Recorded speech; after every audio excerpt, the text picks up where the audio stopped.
Oke, pemirsa, saat ini kita sudah terhubung ya dengan narasumber kita yang langsung dari Nusa Tenggara Barat ya. Pemirsa, di sana ada Profesor Haja Atun Wardatun MA PhD selaku akademis UIN Mataram bidang Hukum Keluarga Islam dan Gender Studi.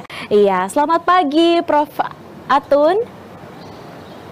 Selamat pagi Mbak Sinta, gimana kabar?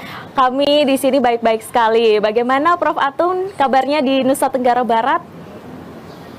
Alhamdulillah pagi ini cerah, walaupun akhir-akhir ini sering hujan. Wah, sama ya dengan di Nusa Tenggara Timur, cuaca saat ini tidak dapat diprediksi begitu ya Prof ya.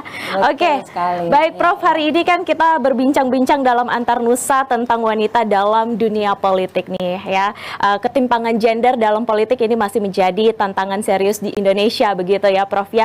Lalu juga representasi perempuan di parlemen dan lembaga politik lainnya ini belum mencerminkan proporsi penduduk perempuan secara nasional begitu ya Prof. Lalu juga perempuan politisi sering menghadapi diskriminasi juga dan juga dari dalam partai serta pembatasan akses terhadap sumber daya politik.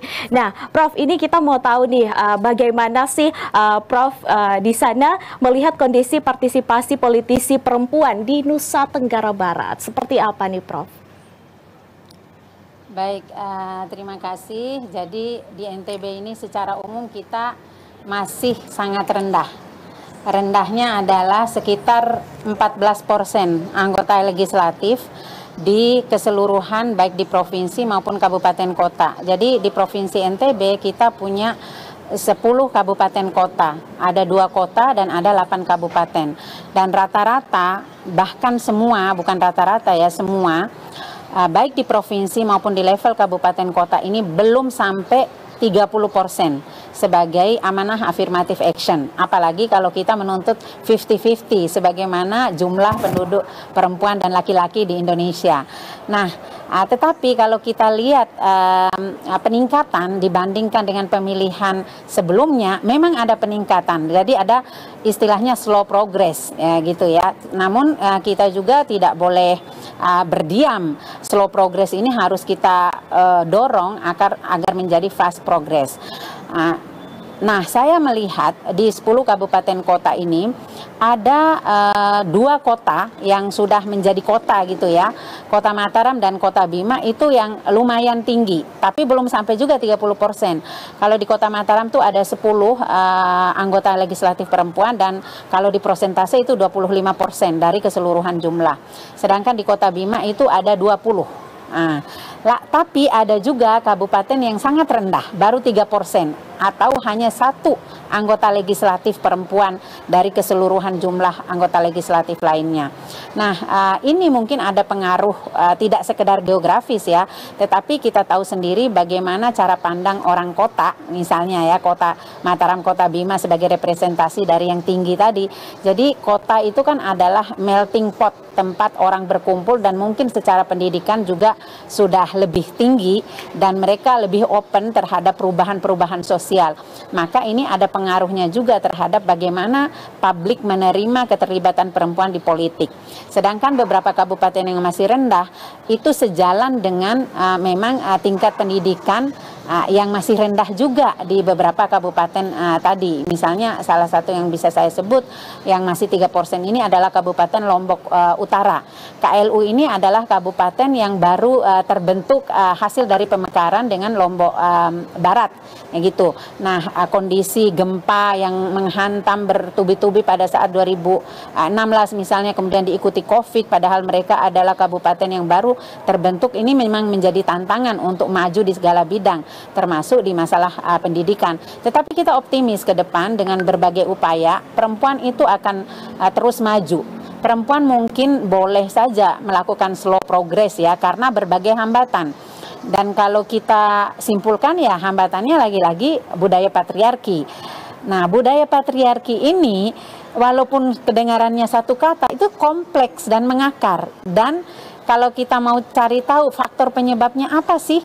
dan kemana arahnya budaya patriarki ini mempengaruhi kondisi perempuan yang masih terpuruk atau terbelakang.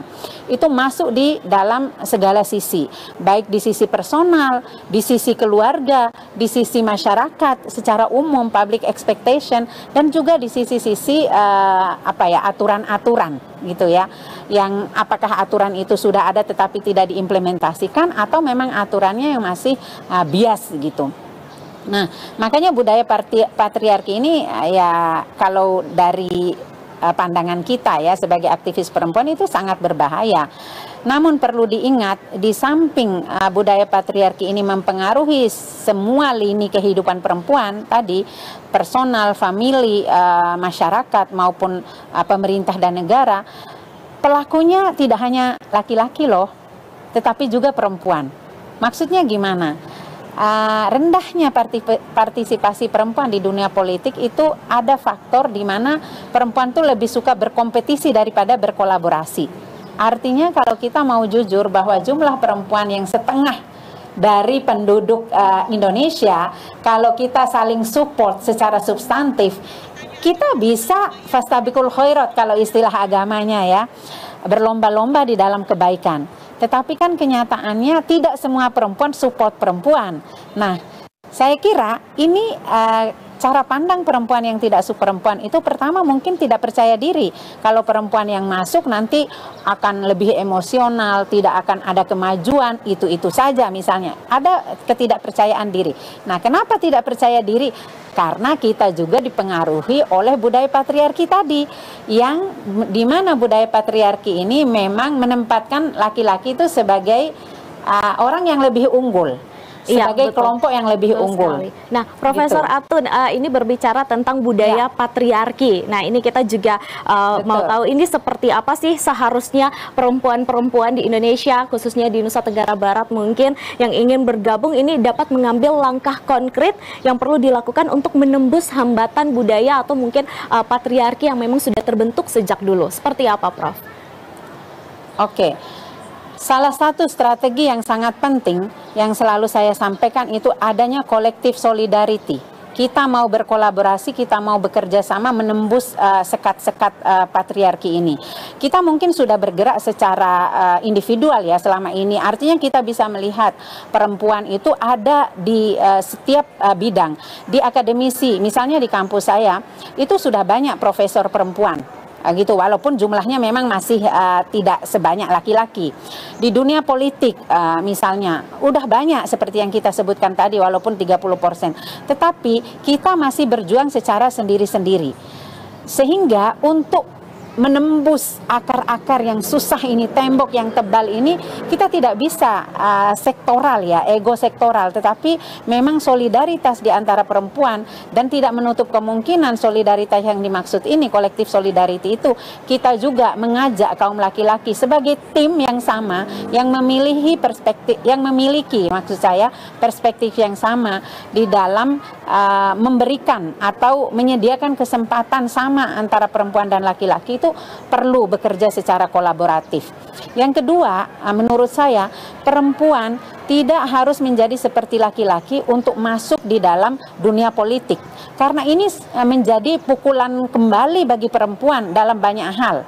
Jadi kita ingin mengimitasi cara-cara laki-laki sehingga yang kita tawarkan ketika masuk di dunia politik itu tidak lagi khas perempuan. Padahal dunia politik yang kita anggap sebagai dunia laki-laki selama ini, yang keras, yang kompetitif, yang kadang-kadang manipulatif, itu harus didekati dengan cara-cara yang lebih elegan, cara-cara yang lebih feminin, dan itu memiliki keterkaitan dengan kondisi perempuan sebenarnya. Tetapi sering terjadi perempuan ketika masuk di dunia politik itu mereka memaksakan dirinya untuk jadi seperti laki-laki, sehingga ini menjadi indikator, lah laki-laki lagi nih, jenis kelaminnya saja perempuan tetapi kok cara-caranya seperti laki-laki begitu. Nah, kita ke depan ini perlu mengedepankan cara kepemimpinan atau cara kerja yang penuh dengan nilai-nilai keperempuanan kita. Karena dunia politik sudah terlalu keras. Dunia politik sudah terlalu mengandalkan money politik. Nah, kita jangan melakukan itu lagi sebagai perempuan. Kita harus memberikan cara yang baru, cara yang lebih segar, dan cara yang lebih ramah serta elegan. Iya, betul sekali, Prof. Ya, Prof, lalu sejauh mana nilai-nilai budaya lokal di NTB sendiri seperti sistem kekerabatan dan juga adat istiadat di sana yang memperkuat dan menghambat keterlibatan perempuan dalam dunia politik? Oke. Jadi begini, sebenarnya budaya dimanapun itu ada sisi positif maupun sisi negatifnya. Artinya banyak kita lihat budaya-budaya yang mungkin mengenyampingkan perempuan gitu ya, di mana perempuan itu dianggap sebagai second class, orang yang hanya bisa di dapur, sumur, dan kasur. Tetapi sebenarnya kita belum menggali lebih dalam bahwa ada budaya-budaya adiluhung juga yang selama ini kita lupakan dan harus kita gali. Selama ini budaya-budaya yang negatif yang cenderung meninggalkan perempuan itu dibentuk sedemikian rupa, direkonstruksi dan sedemikian rupa dan dipertahankan sedemikian rupa oleh budaya patriarki tadi. Oleh karena itu tugas kita sekarang adalah menggali budaya-budaya. Nah, di NTB kalau kita tanya banyak enggak budaya yang mensupport di mana perempuan tuh harus maju? Banyak sekali. Di masyarakat Sasak misalnya, lambang keunggulan masyarakat Sasak itu ada di perempuan, misalnya Putri Mandalika, Dewi Anjani dan sebagainya. Kemudian praktek-praktek di masyarakat di mana perempuan misalnya ada tradisi merari di sini. Tradisi merari itu di dunia patriarki, di budaya patriarki diterjemahkan sebagai cara mengkooptasi perempuan. Padahal arti sebenarnya di budaya merari itu adalah bagaimana perempuan bisa menentukan pilihannya untuk memilih jodoh tanpa intervensi orang tuanya. Ya, artinya baik. Ada nilai independensi perempuan. Iya, betul sekali. Jadi banyak sekali yang bisa kita gali. Iya, betul sekali. Cuman kita terlalu Ya, oke, Prof. Ini kita mau berbicara tentang keberhasilannya. Walaupun mungkin masih minim partisipasi perempuan dalam dunia politik, tapi sudah banyak juga atau sudah ada beberapa yang berhasil berkecimpung dalam dunia politik. Nah, ini kita mau tahu bagaimana supaya atau apa yang bisa diambil dari orang-orang atau perempuan-perempuan yang sudah berhasil di dalam dunia politik ini, Prof. Oke, kerja keras, percaya diri, komunikasi efektif, dan mereka mampu menggunakan sumber daya di luar dirinya sebagai supporting faktor bagi mereka. Nah, untuk mencapai ini tentu harus jalan panjang, dan karena saya di dunia pendidikan, maka saya melihat dunia pendidikan itu adalah cara-cara yang sangat strategis untuk menumbuhkan pemahaman dan kesadaran, dan kita harapkan menjadi implementatif di dalam memajukan posisi perempuan di dunia politik. Jadi tidak bisa terpisah. Dunia politik tidak berdiri sendiri. Jadi kalau kita katakan kita harus support perempuan di dunia politik, saya nggak harus masuk di dunia politik, tetapi saya mempersiapkan atmosfer yang lebih ramah terhadap keterlibatan perempuan di dunia politik dalam peran saya sebagai pendidik, dan membuat pendidikan ini ramah gitu ya, dan mau mengakui bahwa memang perempuan itu adalah kelompok strategis di dalam pembangunan ini. Ya baik, Prof. Atun, mungkin ada pesan yang mau disampaikan untuk generasi muda perempuan NTB agar berani mengambil peran dalam dunia politik. Silakan, Prof. Oke, jadi perempuan dan laki-laki memiliki kapasitas yang sama. Adik-adik saya yang mungkin masih muda, ya, jangan pernah berpikir bahwa laki-laki jauh lebih unggul daripada kita. Karena kita oleh Tuhan kita sudah diutus ke dunia ini sama-sama menjadi aktor yang aktif. Dalam bahasa agama kita khalifah. Maka saya sarankan kepada adik-adik perempuan, ambillah peran sesuai dengan passion kalian, sesuai dengan minat dan bakat kalian, tetapi sungguh-sungguhlah di dalam mengambil peran itu.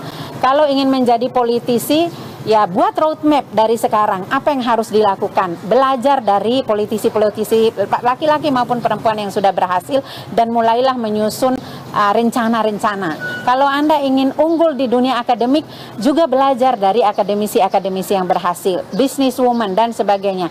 Kita perlu bekerja sama di dalam segala lini agar kehidupan kita sebagai perempuan akan terus mendapatkan tempat yang lebih ramah, dan keadilan benar-benar kita rasakan tidak hanya oleh laki-laki atau oleh kelompok masyarakat tertentu, juga oleh perempuan. Dan ingat, kita berjuang bukan hanya untuk perempuan, tetapi juga untuk kemanusiaan, termasuk kelompok-kelompok rentan lainnya. Terima kasih banyak Prof. Atun sudah bergabung bersama kami dalam Antar Nusa hari ini, sudah berbagi juga. Mudah-mudahan semakin banyak perempuan-perempuan di Nusa Tenggara Barat berpartisipasi dalam dunia politik dan mau juga berani untuk bisa berkecimpung ya dalam dunia politik. Terima kasih banyak Profesor Atun. Terima kasih Prof. Atun.